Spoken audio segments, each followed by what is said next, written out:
Welcome back to Venkat 95 views. மக்களே வணக்கம். இன்றைக்கி சிறகடிக்க ஆசையில் பார்த்தீங்கன்னா, நேற்று வந்து எபிசோடு எண்டில் என்ன சொல்லியிருப்பாங்கன்னா, ஃபைனலாக வந்து முத்துக்கு வந்து ரூம் இல்லாமல் இருக்கும், பெட்ரூமு. மற்றவங்களாம் வந்து அவங்க ரூமில் தங்குவாங்க.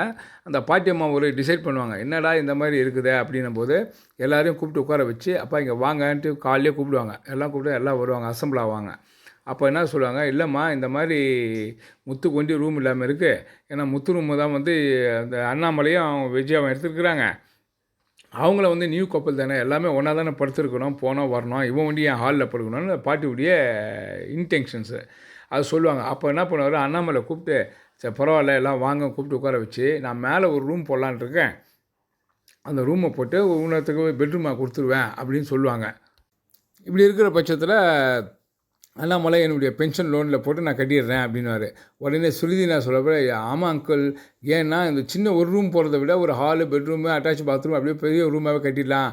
எங்கள் அப்பான்னு சொன்னால் எங்கள் அப்பாவே வந்து ஆள் அனுப்பி எல்லாம் வேலை பார்த்துருவார், எல்லா எக்ஸ்பென்சஸும் நான் பார்த்துக்கிறேன் போது, இல்லை சுருதி அதெல்லாம் வேண்டாம், இது எங்கள் வீடு, நாங்கள் பார்த்துக்குறோம். இல்லை அங்கிள் நம்ம சொன்னால் நம்ம விஜய் அம்மா வந்து என்ன சொல்லும், இல்லை அவங்க தான் பண்ணி தரேன்றாங்களேன்னு. அப்போ நீ வாயை மூடு, நம்ம 3 பிள்ளைங்களை இங்கே தான் பெற்றோம், இங்கே தான் வளர்த்தோம், எல்லா வேலையும் பார்த்தோம், அதனால் இந்த வேலை நடக்கட்டும், நீ அவங்கள இந்த சம்மந்தி வீட்டில் கேட்கறதுக்கு நாகரிகமா அப்படின்வார்.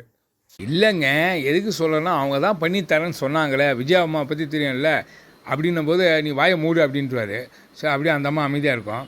அதுக்கப்புறம் இந்த டிஸ்கஷன் போயிட்டுருக்கோம். போனது தான் எல்லாம் அவங்கவுங்க டிசிஷன் சொல்லுவாங்க. உடனே முத்து சொல்லுவாங்க, வானாப்பா எதுக்குப்பா நாங்கள் அட்ஜஸ்ட் பண்ணி பார்த்துருக்குறோம், முத்துவும் சரி மீனாவும் சரி, பரவாயில்ல இருக்கட்டும் பாடும்போது, இல்லை இது அந்த அம்மா பாட்டியம்மா பேசுவாங்க, இதெல்லாம் சரி கிடையாது, எல்லாம் 3 பேரும் ஒரு பிள்ளைங்க தான், ஒருத்தர் இங்கே படுத்துட்டு இருக்குது, மற்றவங்க 2 பேரும் ரூமில் இருக்குது, நாகரிகமாக இருக்காது, போனால் இன்னொரு ஆப்ஷன் போகலாம் அப்படின்னு சொல்கிற மாதிரி அந்த அம்மா உட்கார வச்சு எல்லாம் பேசுவோம். என்னங்க அப்படின்னும் போது, அப்போ இங்கே வாங்க, இருக்கிறது 3 ரூமு, அதில் வந்து அண்ணாமலையும் விஜயா ஒரு ரூம் எடுத்துக்கினாங்க வயசானவங்க, மீதி 2 ரூமு, நீங்கள் 3 பேர் இருக்கீங்க, அதை 3 ஃபேமிலி, அதெல்லாம் 3 பேரை மாறி மாறி ஷஃபல் பண்ணி இருக்கணும் அப்படின்னும் போது அப்படியே வந்து எல்லோரும் ஷாக் ஆவாங்க. என்ன அதுவும் முத்துவை விடுங்க, அதில் யார் பார்த்தோம், ரோகிணியும் மனோஜ் அப்படியே மூஞ்ச பார்த்துக்குங்க. ஏன்னா அதுங்க 2மே யூஸ்லெஸ் ஃபெலோஸு.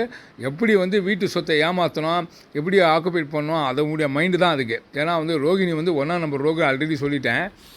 அதில் வந்து என்னென்னா மனோஜ் வந்து மிகப்பெரிய சொம்பு, அவன் வேலை வெட்டிக்கு போகாமல் சொகுசாக உட்காந்துக்கணும், அவனுக்கு பொறுத்தவரையும் கையில் காசு வரணும், எப்போ யார் ஒன்றா போங்கிறாரு. அப்பாவுடைய காசு 27 லட்சம் வட்டியோடு 30 லட்சம் வாங்குவான், அதையே ஏமாற்றணும்னு நினைக்கக்கூடிய ஆள் அவன்.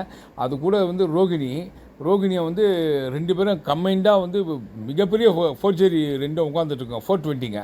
ஆனால் அதுங்க அப்படியே மூஞ்சி பார்க்குங்க. உடனே அந்த அம்மா சொல்லுவாங்க, இல்லை நம்ம இனிமேல் புது ரூம் கட்டுற வரையும். உடனே அதுக்கு முன்னாடி என்ன விஷயம் நடக்குன்னா, இவன் சொல்லுவான், வானா உங்களுக்கு வரதே மீனா சொல்லுவாள், உங்களுக்கு வரதே பென்ஷன் தான் மாமா, அதை வச்சுங்க, இதை வச்சு எதுவும் பண்ண தேவையில்ல, நாங்கள் அட்ஜஸ்ட் பண்ணிக்கிற போது அவளுடைய பெருந்தன்மை இந்த மற்ற 2 மருமகளுக்கும் கிடையாது, 2 மகன்களுக்கும் கிடையாது. ஆனால் முத்து சொல்லுவான், இல்லை அப்பா இருக்கட்டப்பா, நீங்கள் வச்சுங்கப்பா, நாங்கள் இங்கே பத்துக்கிறேன்னுவான். ஆனால் அந்த பாட்டியம்மா சொல்லுவாங்க, போயிட்டு இதெல்லாம் முடியாது, 3 பேர் 2 ரூம் இருக்குது, 3 பேரும் மாறி ஆளுக்கு ஒரு வாரம் மாறி தங்கணும் போது அது ரவி அக்செப்ட் பண்ணி பார்ப்பல, மனோஜ் அப்படியே மென்று முழுங்கப்பல, என்ன அதெல்லாம் எப்படி, நான் ஏசி இல்லாமலாம் இருக்க முடியாதுன்னு. அவர் என்னமோ பயங்கரம் அப்பா டக்கர் மாதிரி பேசுவார் அவர்.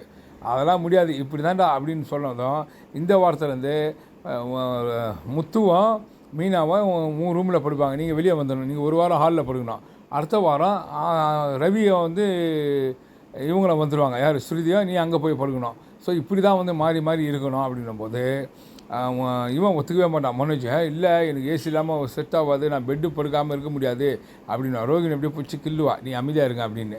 சரி பரவாயில்ல, ஒரு வாரம் தானே, இந்த பாட்டியம்மா இருக்கிற வரையும் அட்ஜஸ்ட் பண்ண, அதுக்கப்புறம் பார்த்துக்கலான்ட்டு யாராண்டே விஜயாம்மாட்ட பேசும், யார் அவங்க மாமியாராண்ட. சரி அப்படின்ற மாதிரி. அப்போ அப்படி ஒரு வழியாக அந்த பிரச்சனை முடியும்.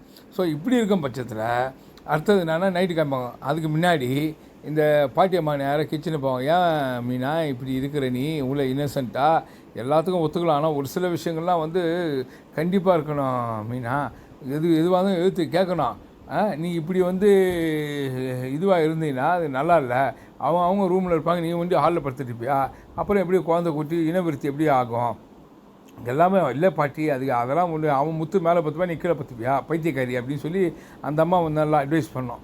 அதான் வயசில் மூத்தவங்க இருந்தாங்கன்னா எவ்வளோ பொறுப்பாக இருக்கிறாங்கிறது இதுக்கு ஒரு இந்த இதில் ஒரு உதாரணம். ஸோ இப்படி ஒரு வழியாக நடக்கும். அன்றைக்கி நைட்டு காமிச்சா அவன் போய்ட்டு மனோஜ் ஏசி நல்லா கூலிங் வச்சுன்னு அவள் படுத்துப்பான். படுத்தோடனே அந்த ரோகிணி வருவாள். ஏங்க என்ன பண்ணுறீங்கன்னு, என்னாடி தூங்கணும்ல, இல்லை தூங்கணும் ரோகிணி அப்படின்னால. அதெல்லாம் ஒன்றும் இல்லை, நம்ம இன்றைக்கி இந்த வாரத்துலேருந்து வெளியே ஒரு வாரம் இருக்கணும். ஐயோ என்னாலாம் தங்க முடியாது, போக முடியாது, நான் இங்கே தான் பத்துப்பேன். உடனே அவங்க தான் வந்து பத்துக்கிட்டானுவான். அவன் எவ்வளோ ஒரு முட்டாள் பாருங்கள். அவன் சொன்னதும் அப்படியே வந்து இவங்களுக்குள்ளே ஆர்குமெண்ட் போயிட்டே இருக்கும். ஆனால் அதுக்கு முன்னாடி என்ன பண்ண, மீனா வந்து பால்கனி அவங்க ஹாலில் வந்து பாயெல்லாம் போட்டுட்ருப்பான். பாய் போட்டுட்டு இருக்கும்போது சுருதி வருவாங்க. சுருதி வந்து கேட்பாங்க, என்ன வந்து பாயெல்லாம் போட்டுட்ருக்கீங்கன்னு. ஆமாம், நீங்கள் இந்த வாரம் உள்ளே தானே படுக்கணும், நீங்கள் உள்ளே போனோமே, நீங்கள் வெளியே படுக்கிறீங்க. இல்லை, ஒரு வேளை அவங்க தூங்கிட்டு இருப்பாங்களோ நினச்சி தான் நம்ம. அதெல்லாம் கிடையாது, நீங்கள் என்ன போய் படுக்கணும் போது முத்து வருவாப்பில். முத்து வந்து, ஏய் நீ என்ன இங்கே பண்ணிட்டு இருக்கா, இங்கே வா. அவன் அப்படி தான், நம்ம உள்ளே வரனாவே அவன் வேலை காமிப்பான். நான் கருத்த, டேய் வெளியே வாடா மனோஜ் அப்படின்வான். அவன் உள்ளே அப்படியே திரும்பி முடிப்பான். மறுபடியும் போய் தப்பு கதவு தட்டுவான். தட்டின உடனே மனோஜ் அப்போ அப்படியே யோசிச்சுனே இருப்பான் உள்ள. ஐயோ இவன் வேறு தொல்லைன்ன போது ரோகிணி சொல்லுவாள், ஐயோ உன் தம்பியாரெலாம் சமாளிக்க முடியாது, நீ வாப்பா வெளியே, இது ஒரு பிரச்சனை கொண்டு வராத, அப்புறம் பார்த்துக்கலாம் அப்படின்னும் போது அதுக்கடியாக வந்து அண்ணாமலை வந்துடுவார், அவங்க அம்மா வந்துடுவாங்க. ஏன்டா இப்படி கத்திட்டு இருக்கிறேன்னும் போது இந்த மாதிரி விஷயம் சொல்லும்போது அப்படியே விஜய் அம்மா முழிக்கும். இதுக்கு தான் நான் அன்றைக்கே சொன்னேன், இந்த ரூமுக்கு ஹால்லையும் ஒரு ஏசி போடுங்கன்னு. அதான் வந்து நம்ம சம்மதி அம்மா போட்டு தரேன்னாங்களே, அதுவும் உங்களுக்கு பிடிக்காதுன்னும் போது தான் அவர் திட்டுவார்.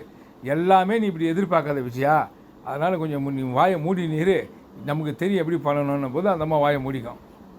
அடுத்தது பார்த்தா மனோஜை வெளியே கூப்பிடுவான். அவன் வரத்துக்கு என்னென்னலாம் வேலை காமிப்பான் மனோஜ், வெளியே சொல்ல முடியாது. அப்படியே உள்ளே வரலாம், உள்ளேருந்து வெளியே வரலாமா வேணாவா, இல்லைடா நான் எனக்கு ஏசி இல்லாமல் செட் ஆகாது, நான் பெட்டில் படுக்காமல் இருக்க முடியாது, எனக்கு வந்து அன்னீசியாக இருக்கணும். ஸோ இப்படி ஒரு வழியாக அவனை வெளியே இழுத்துன்னு வருவான். இன்பிட்வீனில் இதில் என்ன நடக்கும்னா, அதுக்கு முன்னாடி நான் போவாங்க, கடைக்கு போவாங்க, ஷோரூமுக்கு போயிட்டு அவன் அதான் சொன்னேன், மனோஜ் வந்து எப்படின்னா அது எப்படி சொல்கிறதுனே தெரியல, அந்த மாதிரி ஒரு க்யூரியாசிட்டி உள்ள ஆள்.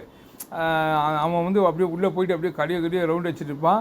ப்ளஸ் ரோகிணியுடைய ஃப்ரெண்டு ஒன்று இருப்பாள் இல்லையா, பார்லரில் ஒர்க் பண்ணுவாள், அவள் சூப்பராக கேட்பா, உங்களால் தாண்டி கற்றுக்கணும், எப்படிலாம் குடும்பத்தில் ஏமாற்றணும், உங்களுக்காகவே ஒரு புக்கே போடலாம் அப்படின்ற மாதிரி பேசுவாள். என்னாடி நம்ம, ஆமாம் இவ்வளோ வேலை உங்கள் மாமனார் காசை வச்சு அவருக்கே தெரியாமல் இந்த கடையை வச்சு அதுவும் மனோஜை வச்சு ஓப்பன் பண்ணி இவ்வளோ வேலை பார்க்குறீங்களே, இதெல்லாம் நியாயமா அப்படின்னும் போது, பாரு நீ இதிலவே ஏமாத்தது இல்லாமல் உன் தனிப்பட்ட உன் குடும்ப பிரச்சனை ஏமாந்து பெரும் பிரச்சனை மாட்டிக்க போகிற அப்படின்னும் போது, நீ வாயை மூடு, எனக்கு எல்லாம் தெரியும் அப்படின்னு ரோகிணி பேசுவாள். அதான் சொன்னேன், ஃப்ராடுக்கு வந்து தோணேன் எனக்கு என்ன அடின்ற மாதிரி ஆனால் அவள் எல்லாமே அவன் ஃப்ரெண்டு இன்ஸ்ட்ரக்ஷன் கொடுத்துட்டே இருப்பாள், நீ இப்படி பண்ணுறது தப்பு, இப்படி பேசு அப்படி பேசுன்னு.